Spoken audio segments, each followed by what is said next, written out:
Variks has sent out a radio signal placing him on Europa, so you and Ghost decide you want to talk to him about how he abandoned the prison of elders leading to Kate's death. You find out that Eramis is also on Europa, and she has ascended to the role of Kell, leading House Salvation with the dark powers of Stasis. So you speak to Drifter, Eris Morn, and the Exo Stranger, Elsie Bray, who peer pressure you into learning how to use Stasis and going beyond light. Anyways, you need to put a stop to Eramis and her plans to build a new home for the Eliksni. And I guess prevent her from using darkness, I guess. Anyways, she gets corrupted by the Witness, tries opening a Vex portal, you try to stop that, then you fight Eramis, she freezes you, then you unlock Stasis, defeat her, freeze her, and the Witness locks her in that ice to gain her loyalty. Eramis, in her quest to bring salvation and a second golden age to the Eliksni, seeks out the Deep Stone Crypt, the birthplace of the Exos. Atrax brings Tanix's body to turn them both into Exos. You need to pursue them, first by hopping on your Sparrow, then popping some fuses before seeing Tanix reborn as an Exo, to then immediately fight Atrax 1 and their many copies of themselves, hoping that whoever has Operator doesn't accidentally pick up one of those replications. After you've defeated Atrax, you must mute and deafen in Discord while blasting Deep Stone Lullaby as you do a jumping puzzle through space. Then you need to deposit 12 nuclear cores and crash the Deep Stone Crypt orbital station into the surface of Europa. And during the fall, Tanix attaches himself to a big shank, becoming Tanix the Abomination. You need to deposit more cores to start the damage phase to finally put an end to Tanix. For Andal. For Cade. Banshee hits you up and tells you to recover 3 exo bodies on Europa. Then you venture into Bray Exoscience and find the big-headed Clovis Bray AI. But before you can talk to him, you need to turn him on. Wait, no, not like that. Anyways, he needs you to kill Vex with swords for some reason. Next, do one of those silly little Empire hunts, and maybe, if you're lucky, you'll get Cloud Strike at the same time. Then, beat an Exo challenge, and apparently the Vex were edging and you need to finish them, so you grab some blades from the Glassway Strike. Banshee gives you a busted up sword and tells you to do Bunker E15. After that, you get to drive a tank around Europa and fight your way to Clovis Bray, who helps you reforge the chain sword as you help save him. Then, you show Banshee the Lament, and he remembers that he is Clovis Bray. After freezing Eramis, the Drifter congratulates you and tells you that there is the possibility of weapons using the power of Stasis. After running some errands like destroying servitors and using Stasis, also doing lost sectors and running Empire hunts, you finally get to do a mission. But the Drifter is busy doing stuff. So Ghost does a Drifter impression and the Spider tags along to help you steal a heavy grenade launcher. You blow up ether tanks, hack terminals, and fight alongside the Spider's crew to secure the first Stasis weapon, and the Spider begs for his own. You need to stop running around Europa learning new powers to protect humanity, and you need to get your butt to the moon, where Osiris needs help. Segura died. And as you are saving the old man, you see Aldrin Sov, 2 years after you killed him. So yeah, he's a light bearer now, and he is one of the Spider's associates, meaning the Spider put a bomb in his ghost shell. Anyways, you work with Crow and the Spider to repel Xivu Arath's Wrathborn invasion.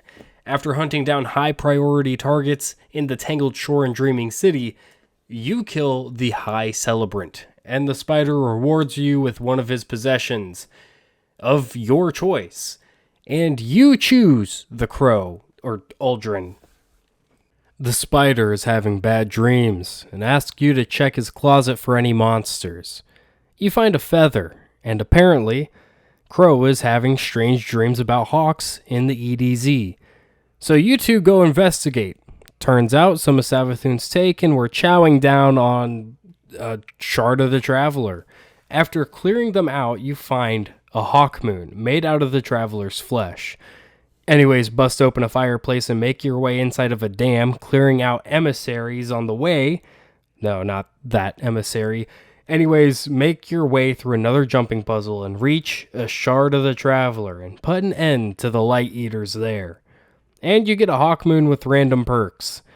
And don't ask Crow what he did in that mop bucket. Sorry to ruin the moment, but I figured there's no better time to say this.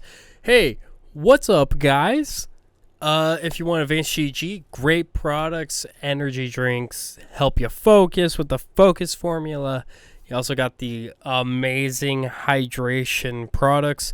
Overall, my favorite flavor is the guava berry energy. If you want to check it out, you can get a 10% discount using my code and my link in the description below.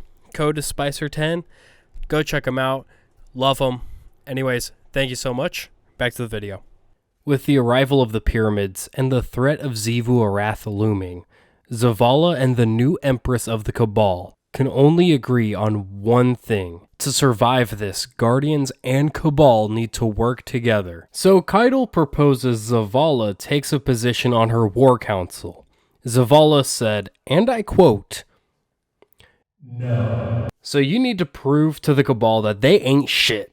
Slay your way through battlegrounds until you can defeat Keitel's chosen." Oh yeah, and a scion attempted to assassinate Zavala, which happens again at the armistice agreement, but Crow saves Zavala and his ghost. And then his docs gets leaked, revealing that he's Uldren. Zavala thanks him and tells him that he should stay away from the city for a while. But yeah, the Cabal and humans are kind of chill now. Just like any other day in the EDZ, you need to stop the arms dealer, but this time, a door opens, allowing you to find a Cabal transponder, which eventually leads you to the Glykon, a Cabal ship that Callus used to study the Scorn, and he did a bit of an oopsie, and the Scorn and Egregore overtook the ship. Well, I mean, Callus kind of wanted that to happen. Anyways, a Guardian that worked for Callus is on that ship, and you need to save him. You find your way into the ship, and you run around in its tight, damp, dark corridors, while trying not to die to Screebs, and while huffing that Egregore until you reenact A New Hope. You can then continue through the ship, slaying more Scorn, until you eventually meet the Locus of Communion. And you need to end them. And then you find a dead Guardian, and you take his gun. And the Crown of Sorrow. The Vex cast the last city in an endless night, and someone who can interface with Vex tech needs to stop them. But Osiris can't right now, so he gives a falling kell named Mithrax a recommendation on LinkedIn. You need to find him and his house and tell them they can live in the last city. Ikora sections off a part of the city, the same one that Civics destroyed in Scourge of the Past, and it has next to no supplies.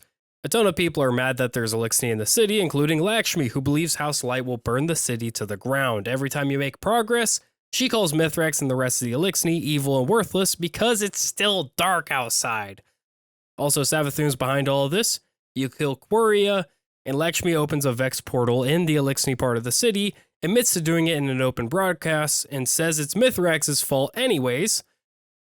She dies, saying Mithrax defend the Eliksni, and Ikora saves the day. Oh, and Osiris left. After committing treason against the last city, Osiris runs away to the Dreaming City.